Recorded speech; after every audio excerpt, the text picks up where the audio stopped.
TVC, a TV do Correio da Manhã.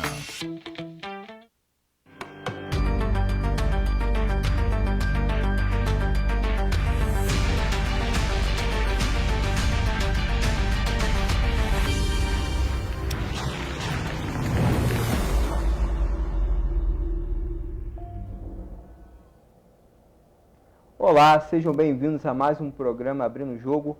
Hoje nós temos a honra e a satisfação de conversar, bater um papo com a doutora Juliana Barreto do Nascimento. Juliana, seja bem-vinda, doutora, ao programa Abrindo o Jogo. Obrigada, Fídias. Quero te agradecer a oportunidade de participar desse programa seu tão bacana, que informa tanta gente, né? Vamos levar informação, bater um papo aqui. A gente está se revendo, somos amigos, estudamos juntos Na faculdade. né? Uhum. Trabalhamos juntos também na advocacia, assessoria jurídica no município. Uhum. Então, somos aqui, temos bastante conhecimento, né? De amizade mesmo, verdadeiro. Te agradeço pela oportunidade, disponibilidade. E o motivo do convite foi que eu vi que a doutora estava cursando uma especialização em direito ambiental, direito minerário. Assim, um tema bem peculiar e muito envolvente, que está no nosso dia a dia, doutora? Está no nosso dia a dia. Eu não tinha pensado ainda em fazer pós-graduação em direito ambiental, porque a princípio a gente pensa sempre que direito ambiental só diz respeito à flora, fauna, né? E é muito mais que isso, né? O direito ambiental, inclusive, é o direito ambiental, o meio ambiente artificial. Se a gente for pensar, tem vários tipos de conceitos de meio ambiente, né? Quando a doutora fala meio ambiente artificial, então a gente não está falando aqui da planta, das árvores, não, a gente está falando dos animais. De tudo que tem interferência do homem, construção, a gente tem também o conceito de meio ambiente cultural, né?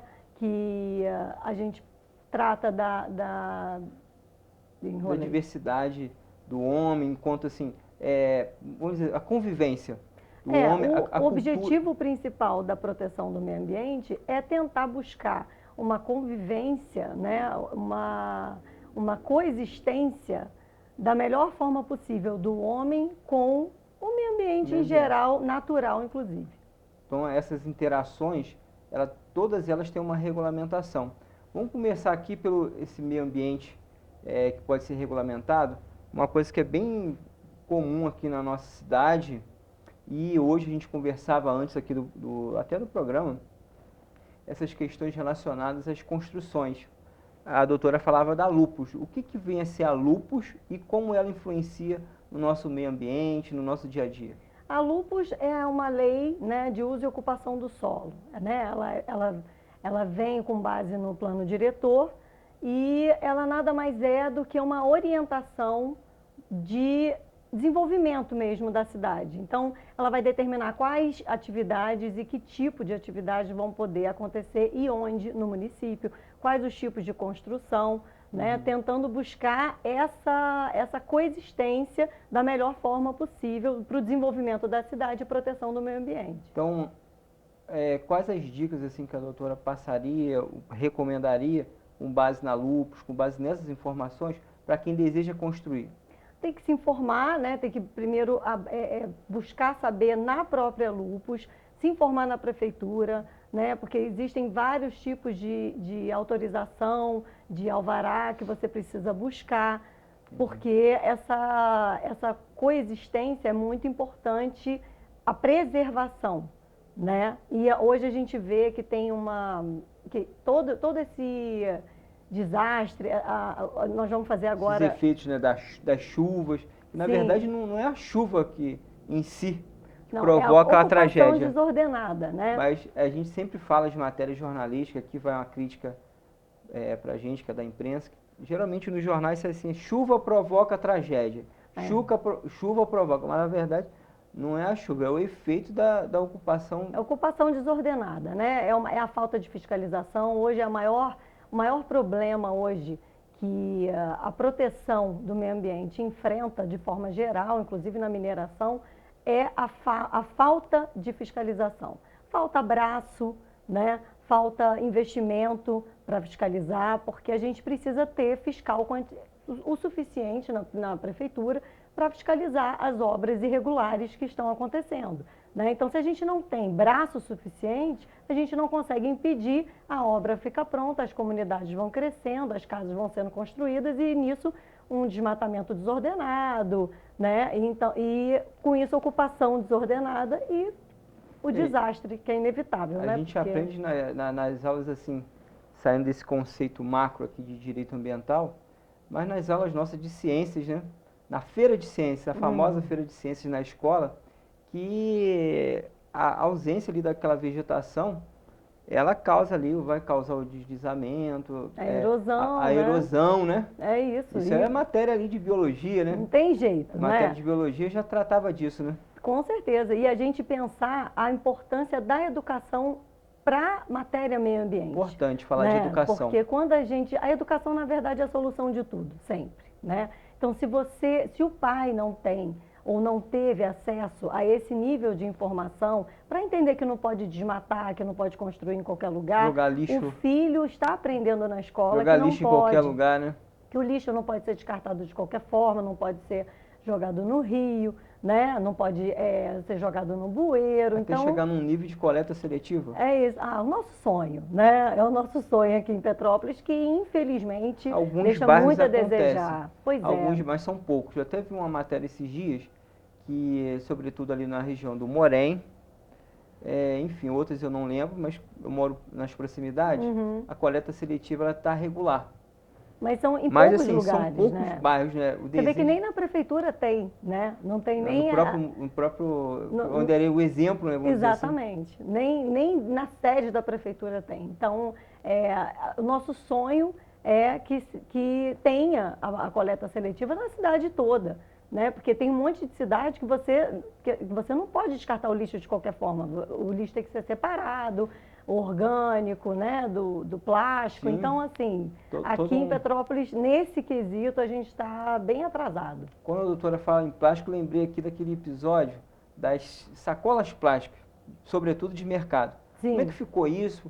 Pode dar um panorama para a gente? Como é que a gente essa tem legislação? uma legislação estadual que proibia, né, a distribuição gratuita de sacola plástica que não fosse biodegradável, né? Certo.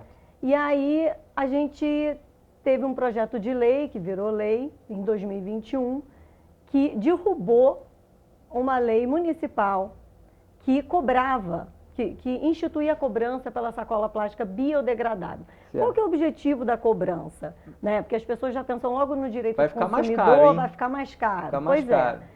O objetivo, né, da cobrança da sacola plástica não biodegradável, ou biodegradável, é justamente desincentivar o uso da sacola plástica, né? E quando veio esse projeto de lei em 2021, que a Câmara Municipal acabou derrubando o veto do prefeito, acabou que liberou a distribuição de sacola plástica biodegradável. Não é que ela é a melhor dos mundos, é menos pior do que o efeito nocivo dela comum. Isso. Ela é mais atenuado, né? Mas continua sendo uma agressão ao meio ambiente, né? Porque a gente viu assim uma cultura que sempre a gente está falando de meio ambiente, a gente vai falar de educação. E a educação ela pode ser vista de várias formas através do comportamento. Sim. Então, quando tem lá no mercado aquela prática de incentivo para que se compre aquela sacola retornável, né? Aquela bolsa retornável, melhor dizendo, aquela bolsa customizada, com aqueles desenhos, mas que você faz a compra com ela e volta. Eu vejo muito isso, eu lembro muito da minha avó, quando fazia feira. Ela já tinha as bolsas dela de feira, Sim. né? Que colocava tudo direitinho em determinado cantinho lá na casa dela. E quando chegava a época da feira, o dia de feira no domingo, que ela ia muito ali no Alto da Serra, ela não usava essas sacolas plásticas. Ela já tinha as bolsinhas dela e ela fazia as feiras ali. Pois é cultural, né? E você vê que o uso da sacola plástica veio crescendo, né? Você deu o exemplo da sua avó. Houve um tempo que tinha muita sacola plástica e as pessoas começaram a usar para outros fins em casa.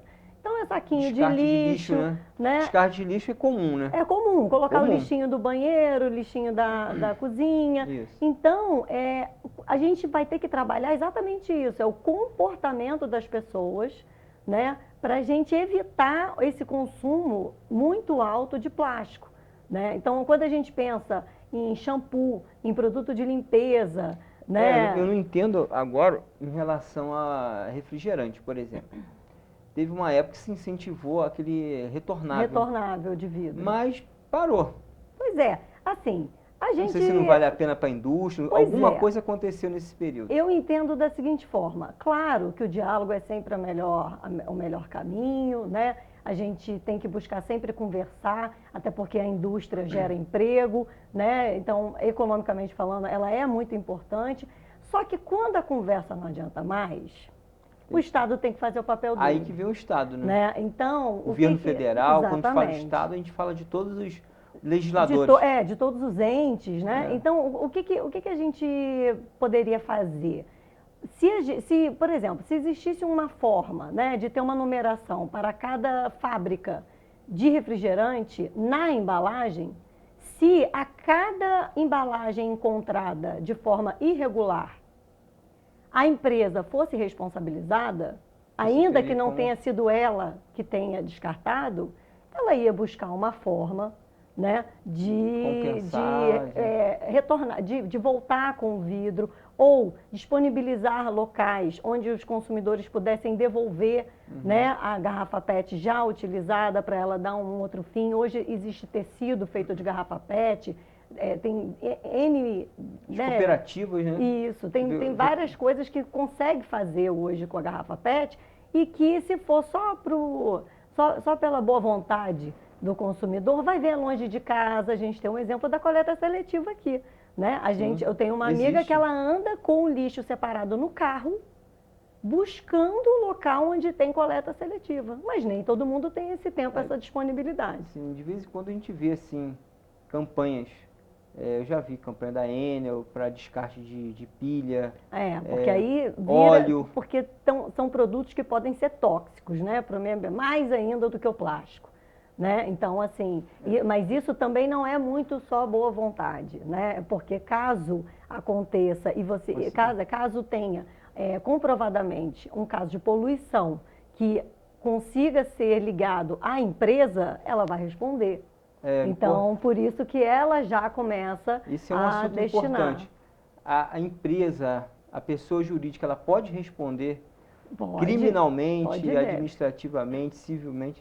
Pode e deve, né? Como é que é essa responsabilização da empresa? A gente parte do princípio do poluidor-pagador, né? O que é isso? Poluidor-pagador? Estou em casa, foi uma forma, eu quero saber o que é isso, doutora. Foi uma forma do Estado responsabilizar, né, a empresa, porque, como o exemplo que eu te dei do destino da garrafa PET, se você não consegue controlar o consumidor, né? É muita gente, é um volume muito grande de pessoas que podem estar... 200 milhões de consumidores no Brasil, né? Ou mais. Agora, se você começa a responsabilizar quem produz, né? Ele vai querer correr atrás. Ele vai no com mínimo, certeza, né? ter um incentivo aí, né? Buscando não ser penalizado, ele vai buscar a solução desse problema ou minimizar, pelo menos, né? Sim. Você havia falado de órgãos administrativos que compõem esse sistema. Por exemplo, o IPHAN é um deles? O IPHAN, a gente não pensa muito no IPHAN. A gente fala muito em IPHAN, mas nunca associei. O direito ambiental, como a gente estava falando, o meio ambiente, um dos conceitos de meio ambiente é um meio ambiente artificial, que é tudo que o homem constrói ou interfere, e o meio ambiente cultural, né? Então, quando a gente fala em tombar patrimônio histórico, né, da importância imaterial que ele tem, a gente está falando de preservação, a gente está falando de meio ambiente também. E o IPHAN, né, é o Instituto do Governo Federal, que serve para buscar essa preservação da história e dos patrimônios né, imateriais e materiais. Então, né? vamos dizer assim, um órgão que vai fiscalizar, vai regulamentar ali, vai acompanhar todo Vai esse desenvolvimento. garantir, né, essa proteção. Ele vai buscar garantir essa proteção. Por exemplo, não posso chegar aqui no centro da cidade de Petrópolis e construir um túnel ali. Não, não tem condição. Ele Porque vai, foge ele vai Ouro Preto, aparecer. então, que é bem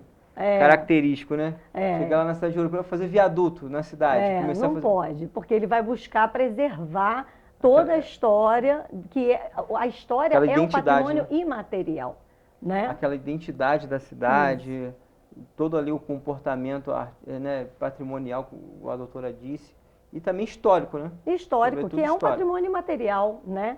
Não é sólido, a gente não pega a história não é um objeto, né? Então, ele preserva tanto o patrimônio material, que no caso são igrejas, né, os prédios que remetem a uma época, e a história em si. A gente falando aqui de Ouro Preto, Mariana, eu lembrei aqui de mineração. Uhum. A pós que a doutora está fazendo envolve também direito minerário, não é isso? Sim. Como é que é isso? Que direito é esse? Quais as características gerais aqui? O direito minerário, tem um pouco mais de conhecimento. Ele é interessante porque aqui em Petrópolis a gente não tem muito contato com ele, né? A gente fez direito. No máximo a gente vai ter numa joalheria, alguma coisa que já chegou lá lapidada aquela joia, né? A gente pensa de cara, quando a gente pensa direito minerário, a gente pensa em minério de ferro, porque a gente vê algumas notícias, né, das grandes mineradoras. Só que mineração é petróleo, sim. água, né, areia para construção civil. A gente já teve, não sei se ela está ativa ainda, mas uma fabricação de água aqui. Pois é, mina, embalação, né? A Água Petrópolis, que ficava lá no Moinho Preto. Pois é, isso tudo é rio. direito minerário, né? E o direito minerário me chamou a atenção porque ele é majoritariamente administrativo, né? Ele tem a ANM, que é quem regula, né? Que é um órgão do governo federal, e ele é um procedimento administrativo, o que dá muito problema por não ser uma matéria muito difundida em faculdade de direito. Quando judicializa, o juiz fica com uma situação muito complicada, porque ele vai ter que aprender o direito minerário para conseguir julgar. Então, quando a gente tem um caso igual ao Brumadinho, né? Quando judicializou, porque aquilo foi um absurdo, né? Brumadinho foi a barragem. Então, assim, ele vai ter que estudar o direito minerário para conseguir julgar o caso, né? Que não é uma matéria que está tão presente, né, nas faculdades, na grade curricular das faculdades. Apesar de ser um mercado gigantesco, um dos maiores exportadores do mundo é o Brasil, né? Nesse campo. Então, essa questão da exploração de joias, de ouro, essas coisas também, tudo envolve tudo é mineração. Regulamentado. Tudo é mineração. O garimpo, né? A gente pensa muito, quando a gente pensa em mineração, a gente pensa praticamente nisso. É minério de ferro, ouro, prata, né? Que são diamante, né? Que faz parte da história aí. Você deu o exemplo da joalheria, né? Sim, a gente pensa logo nisso, né? Só que tem vários, a Petrobras, por exemplo. Petrobras é gigante e... Está aqui do nosso lado. Exatamente. Né? A gente não pensa nisso, né? O petróleo é um recurso mineral. Está aqui em Duque de Caxias, né? Tem todo o gás, né? Sim. A questão do gás também, tudo isso toda é essa parte tudo que gira em torno de recurso mineral, né? Do aproveitamento do recurso mineral é do direito minerário. A gente não tem hoje uma Câmara especializada nisso, Judiciário não. A gente, e o Judiciário enfrenta problemas porque não tem ninguém, um juiz especializado nisso, né? Então ele enfrenta um problema gigante quando chega um processo. Eu imagino que isso deve muito para o caminho da arbitragem, né? Arbitragem, mediação, sim. Grandes escritórios das duas partes envolvidas ali. É um jeito, né? Eu acho que é até uma forma mais rápida, né, de resolver. No caso de Brumadinho não, porque houve uma centena de mortes, né? Então aí não tem jeito, tem que judicializar. Mas podendo evitar, eu acho que resolve mais rápido, com certeza. Entendi. Doutora, vou te pedir licença aqui, nós vamos para o nosso primeiro intervalo e a gente volta já já com o programa Bem no Jogo, conversando aqui sobre direito ambiental, direito minerário, um assunto assim bem diferente, mas que está no nosso dia a dia. Até já, dentro de um minutinho a gente volta. Muito obrigado.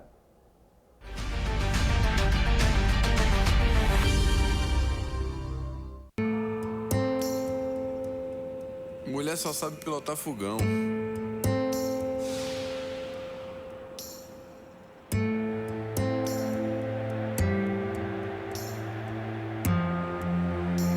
Desde quando a torcida respeita? Mulher na obra nunca dá certo, né?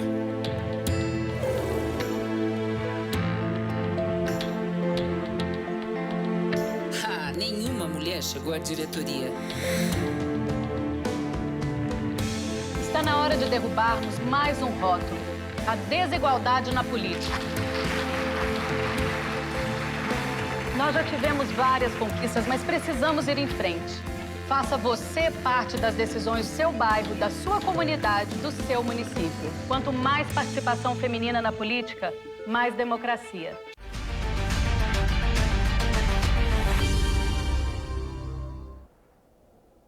Olá, sejam bem-vindos ao programa Abrindo o Jogo. Hoje nós estamos com a doutora Juliana Barreto do Nascimento, advogada, conversando sobre os aspectos do direito ambiental e como ele faz parte do nosso dia a dia.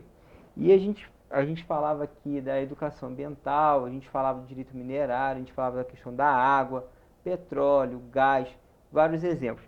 Mas quando a gente fala em água, não tem como não citar aqui a questão das chuvas, doutora.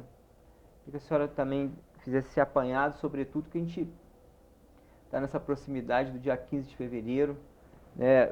O programa indo ao ar agora dia 19, e faz um ano do ocorrido na cidade. Não tem jeito, né? Além das condições da geografia de Petrópolis, né? A gente tem, infelizmente, o crescimento desordenado da cidade, né? Então, a falta de fiscalização para a construção irregular, ela, infelizmente, vai resultar em tragédia. Não tem jeito, né? Porque a gente junta isso com um volume grande de chuva, não tem jeito. Se não fiscalizar, se não tiver uma política pública de verdade, de prevenção, né? A Câmara está para votar, a Câmara Municipal de Petrópolis está para votar uma emenda à lei orgânica, né? A lei orgânica é a nossa Constituição do município, né? Para quem não sobre sabe. A lei orgânica. Pois Importante. a gente tem no país a Constituição Federal, né? Que é a lei máxima. Explicar aí, essa pirâmide, tô lembrando da pirâmide de Kelsen aqui agora, hein? Pirâmide da faculdade. Tô lembrando da UCP, lá no Açaizal, lá de pirâmide de Kelsen. Nossa época boa. Nós temos a Constituição Federal, que é a lei máxima, né, do país. Aí o Estado tem a Constituição Estadual e o município tem a lei orgânica. E está para ser votado, já em segunda discussão na Câmara, uma emenda à lei orgânica que vai determinar, vai obrigar o município a destinar pelo menos 2% do orçamento anual, que é quase 1 bilhão, né? O orçamento hoje do município é 1 bilhão e 300 milhões. Isso, agora alterou, né? Aumentou. Então é 1 bilhão e 300 para destinar pelo menos 2% disso para obras de prevenção. É inédito na cidade, porque até então a gente está enxugando gelo, a gente faz a obra depois que acontece a tragédia, e aí não adianta, porque a gente já perdeu vida, a gente já perdeu a casa das pessoas, então a prevenção é sempre o melhor caminho. Ou seja, de fato, não deixar construir em locais irregulares. É o principal, né? E intervenções pontuais, né, para obra mesmo, né? Obra de mesmo. Contenção, né? A questão ali da Coronel Veiga é uma situação que desafia tempos e tempos. A gente não fala de um governo específico, A ou B, mas são anos e anos, daqui a pouco séculos, que não é resolvido, entendeu? É uma questão complexa, eu não sei como. Ali, eu não sou engenheira, né? exatamente. Com todo respeito aqui, ó. Não somos engenheiros, mas eu acredito que uma obra grande seria possível. O problema é o transtorno que ela causa, né? O custo dela e o tempo que ela demoraria. Mas o efeito que aquele ponto já causou, vidas ali que foram perdidas, será que não valeria a pena ter essa intervenção? Eu É uma coisa acredito para que se sim. pensar. Eu acredito que sim. De novo, não somos engenheiros, Sim, né? sim, Eu todo não o tenho respaldo que nem respeite. como propor nada, porque É. eu não conheço.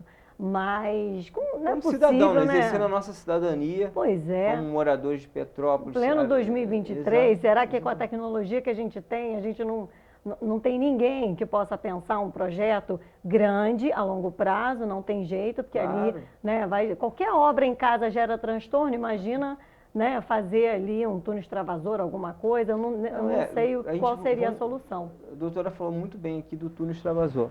Uma obra também que foi do governo, salvo engano, estadual, e que em 1950, salvo engano, uma coisa que tem muitos anos, o túnel extravasor aqui no... Ele resolveu um problema muito grande na época. Pois é.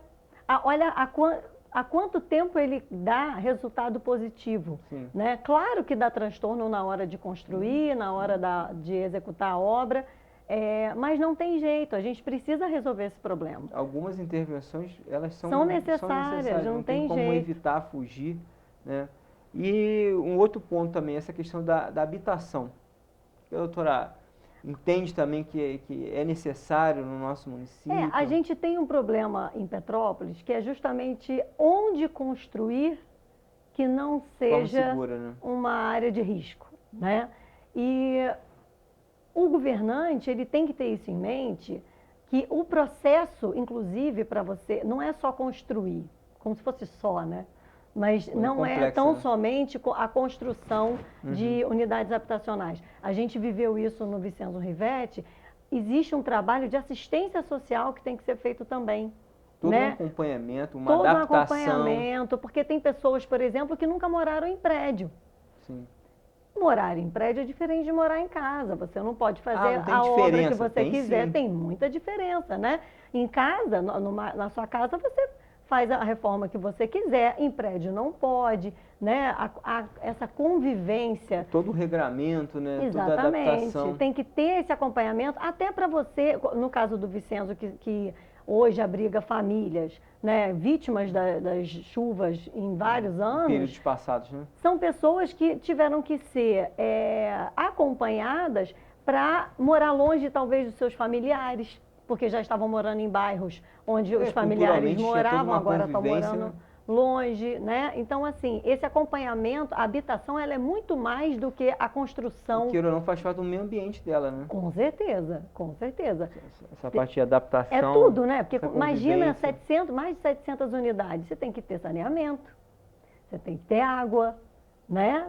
Imagina, para construir. Isso tudo teve que ser pensado, o desmatamento da área, tudo envolve, né? A gente volta sempre para o meio ambiente, não tem jeito. É muito complexa a questão de autorização para cortar uma árvore, como é que funciona isso? Quando você tem aqui no município, quando você tem uma árvore que Às vezes é um problema com a pessoa que está em casa, tem alguma árvore, alguma situação, e a gente vai tirar essa dúvida agora. Pois é, quando a pessoa tem dentro da casa dela, né, uma árvore que está ameaçando, talvez a estrutura, se tiver, né, se ventar e cair, aí a pessoa tem que procurar a Secretaria de Meio Ambiente, né, fazer um requerimento, porque aí vai um fiscal na residência da pessoa e o fiscal vai falar o quanto ela pode interferir naquela árvore, né? Se vai só podar ou se vai cortar a árvore, mas ela tem que ter essa autorização.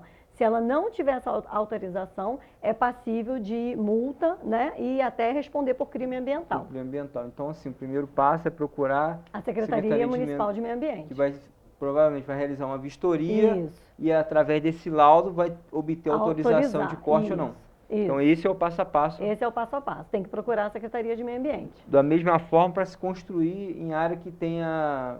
Qualquer terreno, na verdade, né? Você tem o terreno, você tem que buscar, tanto para ter autorização tanto de construir, né, na Secretaria de Obras, quanto a autorização para desmatar, se esse for o caso, né? E aí existe a compensação, dependendo... Eu ia perguntar exatamente isso. O que é essa compensação ambiental? A compensação é uma forma que o legislador encontrou de tentar devolver para o meio ambiente o que aquela construção está tirando. Sim. A gente sabe que devolver 100% é impossível, né? Mas dentro de uma razoabilidade, o legislador busca essa compensação de, olha, você vai desmatar aqui para construir o seu terreno, aqui não tem nenhuma espécie ameaçada, mas então eu preciso de tantas mudas plantadas para isso. Em outro lugar. Isso, para tentar compensar. Outra coisa, outro ponto também que eu me lembro aqui, acompanhando um pouco o direito ambiental, a questão das árvores no centro da cidade. Como é que funciona isso? Tem um acompanhamento? Como é que são essas árvores? Deveria ter, Como é que funciona? Porque faz parte do nosso ambiente, né? Essas árvores aqui no centro histórico. Né? As árvores, o ideal é que tenha uma época certa para poda, né? A gente teve há um tempo atrás uma poda num momento errado e aí teve um problema sério com a reprodução dos passarinhos, né? Que não era o momento de podar, tem a hora certa de podar, porque isso tudo é uma coisa integrada, o meio ambiente é integrado, né? A inteligência de Deus, né? Exatamente, exatamente. Perfeição, é tudo interligado, né? E além da questão da poda das árvores, a gente tem que pensar na conservação do solo, porque a gente passa pela Avenida Piabanha, a gente passa na Barão, né? A gente vê que aquelas árvores não vão se sustentar por muito tempo. Entendi. Se não tiver um acompanhamento, se não tiver talvez uma intervenção ali para segurar, porque as raízes são imensas, elas são centenárias, né? Estruturar elas. Se não tiver uma intervenção, elas vão cair, é questão de tempo, né? Você falava aqui dos pássaros. Tem um caso, cita aquele caso de São Paulo que a doutora comentava no intervalo comigo. Teve um caso triste, interessante, né? Mas assim, interessante triste ao ponto de vista de estudo para a gente aprender com ele, né? Juridicamente falando, né? Ele foi muito interessante. Em São Paulo, estava tendo uma construção de um grande edifício, né? E obra de São Paulo, a gente sabe que volumosa, né? Grandiosa. Exatamente, é muito grande. E com muitos refletores. Sim. E os pássaros das árvores da vizinhança começaram a morrer de exaustão. Porque o pássaro não entende, ele não estava entendendo que não era dia. Quando escurece, né, ele dorme. E quando amanhece, ele começa o dia dele. Então, por conta dos refletores, os pássaros começaram a morrer de exaustão. Obviamente, isso foi judicializado. E como que o juiz vai quantificar... Qual o valor de um pássaro? Qual o valor da vida de centenas de pássaros que estavam no ambiente deles, nós aqui invadimos sempre, né? É o ser humano que vai para o ambiente caos, que não é dele. Vai causar o caos, vai desordenar ali o... Quanto custa, né? Quanto que vale a vida de cada um daqueles pássaros? E, claro que o impacto foi muito maior, porque aqueles pássaros, eles se reproduzem, eles migram, né? Então, não é só aquela quantidade de mortes, né? Então, assim, como eu disse, o juiz, o judiciário, ele enfrenta questões todos os dias e que eles talvez não tenham um conhecimento específico da matéria. Mas tem aquele princípio, né, que o juiz não pode negar a causa, né? Ele tem que dar um jeito, né? Ele tem que enfrentar, né? Vai estudar e vai Tem que estudar e dar a solução, né, doutor? Pois é. Não tem jeito. Quando você fala de animais, migração, até fica a dica aqui, né, para a pessoa não trazer aquele animalzinho que viajou, não está adaptado àquele ecossistema. Fala um pouquinho dos animais. Como os animais integram esse nosso meio ambiente? Tudo, de novo, é tudo interligado, né? Sim. A gente, quando pensa em cadeia alimentar, a gente pensa, quando a gente pensa que talvez lá no interior do país, na região centro-oeste, a gente sabe que tem a prática da caça. E claro que eu, como uma simpatizante da causa animal, não sou protetora, não ouso dizer que eu sou protetora, porque os protetores são muito dedicados e eu apoio a causa, né? Sim. Sou simpatizante da causa. Mas, apesar de eu também não concordar com a caça muitas vezes é para controlar uma população específica de uma espécie que está prejudicando outras. Sim. Então, quando tem, por exemplo, porco do mato, quando tem uma população muito além desequilibra o meio ambiente. Sim. Então, essa é a justificativa que eles usam para, por exemplo, autorizar a caça em alguns lugares, né, determinados. E em relação assim, a maltrato a animais, essas coisas assim, aonde recorrer, o que fazer, como ajudar?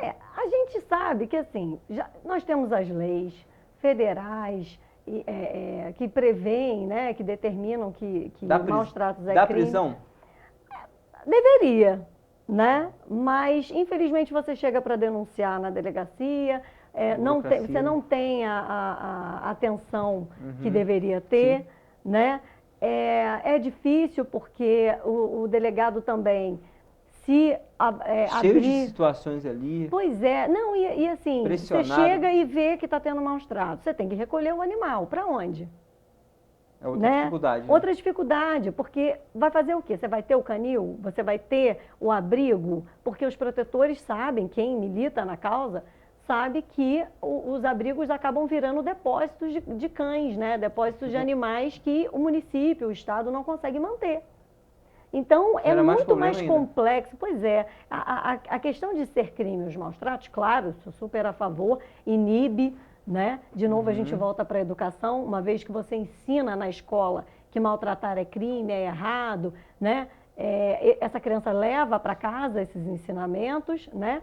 Só que só ser crime não adianta. Não resolve o problema. Né? Não adianta, porque quando tem a fiscalização, quando vai lá buscar o animal, você vai buscar para levar para onde? Se você não tem o abrigo, se não tem para onde levar. A gente vê muita situação que eu fico com muita dó, a questão de cavalos, né? Quando acontece aqui na cidade, né? Aqui a gente teve a situação das charretes, né? Que foi uma lei, foi lei também, não foi?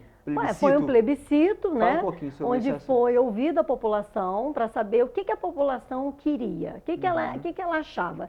Se as charretes deveriam continuar ou se deveria acabar esse tipo de atividade. Simplesmente acabou.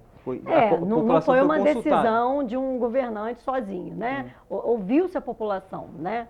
Obedecemos a democracia e exercemos a democracia, né? Exatamente. E foi ouvida a população e a cidade de Petrópolis entendeu que essa atividade não poderia continuar. Né? Ainda há discussão até hoje dos defensores, porque sentem falta, mas o passeio era legal. Não tem jeito, não tinha jeito de continuar daquela forma, né? Talvez se tivesse um outro tipo de pensamento, um outro tipo de programa, a gente não talvez quer que punir o charreteiro, né? O charreteiro não, mas charreteiro. Se ele não tem condições de dar uma condição mínima de dignidade, né, e bem-estar para o cavalo dele, então ele não pode ser charreteiro, ele não pode ter cavalo. Né? Cavalo é caro, cachorro é caro. E fazer a manutenção não é mole. Você querer ter um animal porque é bonitinho, né? Pois é, o animal ele tem que descansar, né? Ele não pode ficar o dia inteiro ali puxando o charrete. O lugar que eles passavam a noite era longe. Não, e esse calor que a gente está aqui, num estúdio confortável, com ar-condicionado, a gente já sente abafado. Pois é. Imagina um animal ali no sol. Os animais desmaiavam, né? Por diversas vezes saía no jornal. Né? Não tinha. Da forma como estava, eu acho que o resultado do plebiscito foi muito resultado de como os animais estavam à época, né? Se eles fossem muito bem tratados, se eles fossem, se a gente visse que eles estavam bem, eu acho que o resultado do plebiscito poderia ser outro, mas não, devido a diversos fatores, eles não estavam bem. A questão é essa, Sim. Eles desmaiavam no meio do dia de exaustão. Então, a população entendeu por bem, né, não querer mais esse tipo de atividade na cidade de Petrópolis. Aparecida do Norte também não tem mais. É um outro caso também que não tem e vai se espalhando. Vai se espalhar, porque não tem jeito, né? A gente tem que ter empatia, a gente tem que olhar, né, e entender que a gente tem responsabilidade por todos os que não falam. Sim. Né? E cuidar, né? A responsabilidade do ser humano, né? Sim. Fazer esse tipo de cuidado. Doutora, eu quero te agradecer, tá, pelas informações trazidas aqui ao programa, ter explicado aos nossos telespectadores todas essas situações que envolvem o direito ambiental e abrir a oportunidade para a senhora fazer as suas considerações finais, deixar um recado, falar sobre essa questão de preservação do meio ambiente, enfim, fica à vontade. Eu quero agradecer a oportunidade. eu escolhi a pós-graduação de meio ambiente, eu estou fazendo pela PUC Minas, né, num sistema online, no EAD, só que é um sistema super legal porque ele tem a integração da turma. É bom que incentiva, né? Pois é, Outros colegas, né? eu buscava muito essa integração porque normalmente o EAD, você tem a aula gravada e você acaba nem conhecendo as pessoas que estão cursando, né? E foi muito legal, muito bacana. Eu participei de 2 lives com o meu professor, Leandro Eustáquio, que é uma referência no direito ambiental lá em Minas. E participei de uma live sobre 5G, né? A chegada do 5G e as cidades inteligentes. Nossa, que legal. Sobre essa questão da alteração da lei das sacolas plásticas. Então, a gente aumenta o número de contatos, é muito enriquecedora essa experiência da pós, né? E é legal porque a gente conhece gente do país todo, porque sendo EAD, ela permite isso. Então, eu fui muito feliz na minha escolha, continuo, ainda falta acabar de cursar, e eu acho que nunca tive tanta certeza como eu tenho hoje da importância da preservação do meio ambiente como um todo. Como a gente falou aqui, não é só flora e fauna, né? É tudo, são das menores atitudes até as grandes, como o descarte de lixo, né? Que todo mundo já sabe. Tem noção. Doutora, muito obrigado. Agradeço a você que nos acompanhou no programa Bia no Jogo. Até o próximo. Fiquem com Deus.